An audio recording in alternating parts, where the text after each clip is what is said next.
So in this Robinhood tutorial video, I will be showing you guys how to buy Dogwifhat cryptocurrency here on Robinhood. Once the app is opened up, go to the bottom, press the Explore icon or the magnifying glass in the middle.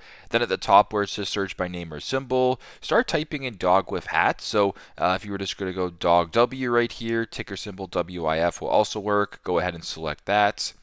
Then press buy.